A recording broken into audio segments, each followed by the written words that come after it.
Hey yo, hey yo, hey yo, hey yo. Crossbeats production. What's going on? Here with Nate28, and this is Crossbeats production.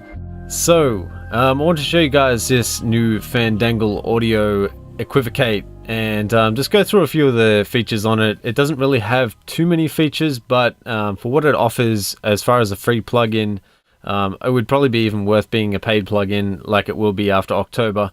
So right now you can go and download this for free. It's on the Newfangled audio website, and it's called EQuivocate. And basically it's an EQ that allows the EQ to use bands or frequencies that the human ear would normally use or hear. So this MEL, I think it's, I don't know how they exactly do it, but it's the MEL spacing which they use, and they use the frequencies that the human ear would perceive, and then you can EQ based on that. So quite a good EQ for a free one, that's for sure. It's got a couple of different functions there, so I think this is just the actual background, so you can change the background and stuff like that. And you can put it on auto, so you can change it so it auto makes up the gain, or obviously if you're reducing gain, it automatically compensates for that, and stuff like that. So obviously it's got a couple of other things here. So you've got a match EQ, which you can use here, and draw a curve, which basically just allows you to draw the curve, and you can probably, if you'd imagine, you just get your mouse and just draw it like that. So if you're holding shift down, that's how you do that, by the way. So if you can kind of just draw whatever curve you want, smiley face, etc. So if you want to just go in there, obviously you can activate it, deactivate, bypass, all that good stuff, the usual type of stuff that you'd expect from an EQ. So basically on this, then I'll just reset all these gains and we'll just go through it. So pretty much what I would do in this mastering project that I'm working on, just explain to you the kind of process that I'm going through, so you kind of know what's going on. So first off, I'll just get this out of the way, because this is a really good plugin set that you get with Antelope audio, or I should say with any of their audio interfaces that they sell from Antelope Zen Tour onwards. They have all of these plugins included as a free bundle. I'm not trying to do any kind of sales pitch. I don't have anything to do with Antelope audio at all. Obviously it's just something I've just recently acquired, so I've been going through it, just getting myself familiar with how they work and stuff like that, and listening to them, comparing them to a couple of other brands like UAD and stuff like that. And from what I can hear, they're actually really good. So the way it works is, just so you've got an idea of how this Antelope audio device works, it basically uses pipeline, and pipeline, pretty much all that is it allows you to send through a signal to an external device, be that a compressor, EQ, whatever it is, and obviously then that comes back from that device and then back into your DAW of choice. Being pipeline obviously is through Studio One. I think Logic have their own version of this, Pro Tools have their own thing, etc. So we'll just go through a few things here. I'll just explain to you what I'm doing with this mastering project so you understand, and I'll go through that. So first off, the EQ that I'm using at the start here is Ozone 7 Advanced. Ozone 7 have their EQ, which they've just brought out Ozone 8 as well. They've got 6, 5, 4, 3, however many they had before that. And also, with this Ozone 7, it is really good for what it is. I mean, Ozone 8, obviously it has a few more features, but if you still have Ozone 7, just keep using it. It's really good. So anyway, what I've done here is set the EQ up. I've done my EQ curves and stuff like that.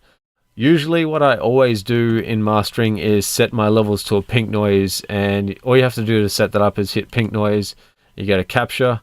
It captures the audio whilst you're playing it, and then it will set the level as it adheres to the pink noise curve. So that's the first thing that I would recommend. If you don't know about pink noise, go and learn about it.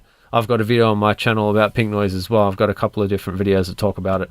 Anyway, so let's get into this. So I've done the EQ curve for the first thing here. Obviously, to my ear, from what I can hear, it sounds really good. And I've done some side processing as well, removing some of the low-end frequencies out, etc. So that's the first thing. So EQuivocate basically is, like I said, it allows your ear to perceive the frequencies as you would normally hear it to the human ear. And what I'm trying to figure out is the mid-range area. So I've soloed these bands. I'm going to play them to you in just a second. You're going to hear it. It sounds like kind of honky because it is the mid-range. and that's kind of what we're listening for. But the reason why I've done this is because I want to hear some of the frequencies that tend to be heard by the normal listener through radio. It could be any kind of mono device. Usually a lot of the stuff that you hear is in the mid-range for that example anyway. So most part you don't normally hear unless you're from a subwoofer, the low end frequencies, and the top end stuff you wouldn't normally hear that unless it's quite close to you or it's being played really, really loud. So the most part is usually the mid-range that you would hear, and that's kind of how the human hearing works anyway. So let's just listen to these frequencies that I've got kind of set in the mid-range and see what we can see and listen to as well. And I'm going to try and EQ based on what I feel it needs, and I'll explain why I did it at the end here. So let's just get straight into that right now.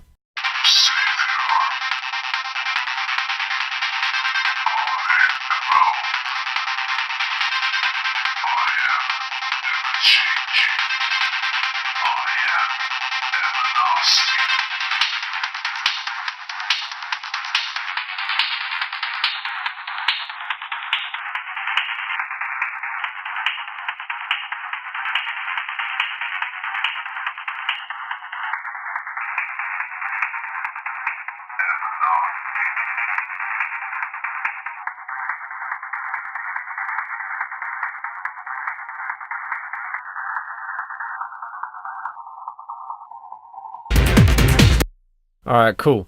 So this is the cool thing about EQuivocate, right? So you can basically solo the bands. You just click, holding shift, click on each solo, and it allows you to solo through the bands. It can actually do less bands if you want to, so you can do up to 12, one band if you want to, up to maximum of 26. And basically working with that, it pretty much allows you then to hear individually where the frequencies are being affected the most. So what I would normally do in mastering in this particular project as well, and generally in projects that I work on, is listen to the top and the low together and hear what that kind of sounds like as well, and try and work out what I need and what I don't need in that realm of things. And actually I probably don't need that far down, so maybe about there to there roughly in the low and the highs, and just listen to them and listen to what I think I might want to take away or might keep, or just work around that. So let's just listen to those frequencies.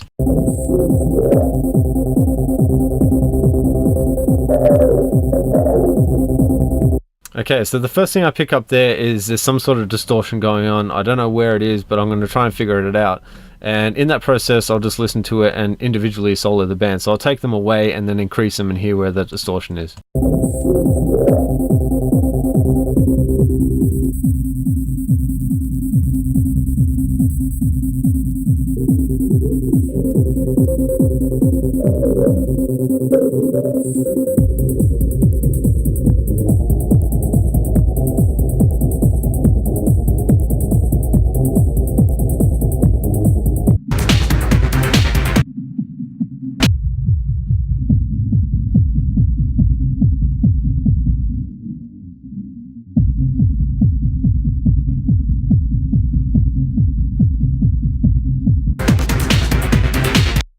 Alright, cool. So that's a really handy trick that you guys can use, and this is a free plugin right now. So if you go and download it, it's part of the, like I said, Newfangled audio. You can get this up until October for free, and then you can upgrade to their limiter, which I did a video on in my last video, so check that out as well. But this is a really good EQ, and I actually, when I first got it, I thought, how could it be that good, as far as, what does it really got to offer that other EQs can do already? And the great thing about it is you can just go in there and it's actually perceived by the human ear, the things that you're hearing. So, if it sounds bad in here, it's obviously something you need to take away. So you can solo those bands out like I did, and then just individually, take out what you think doesn't need to be there. And by the end, you should have something sounding pretty good. So obviously you can do the makeup gain, auto makeup gain if you want to increase back the volume that you lost. In this instance, I don't think I need to, because I just removed out some of the low end stuff and some of the mid that I didn't want there and left the rest of it alone. So that's a really cool EQ. Check it out. Hopefully you guys got a little bit out of this tutorial. I'm going to do a full-on review of this the Zen 2 Antelope audio interface, and I'm going to go through all of that stuff and explain it, do some comparisons between the normal VST compressors that you get versus these ones. There are so many different compressors that you get in this, and really cool vintage ones, tube ones, all sorts of good stuff. So hopefully you guys enjoyed this video. If you did, remember to hit that like button, make your comments below, and also subscribe if you haven't already. And thank you if you are a continuous watcher of this channel. I really appreciate the support and everything you guys do for this channel. So catch you guys in the next one, and peace.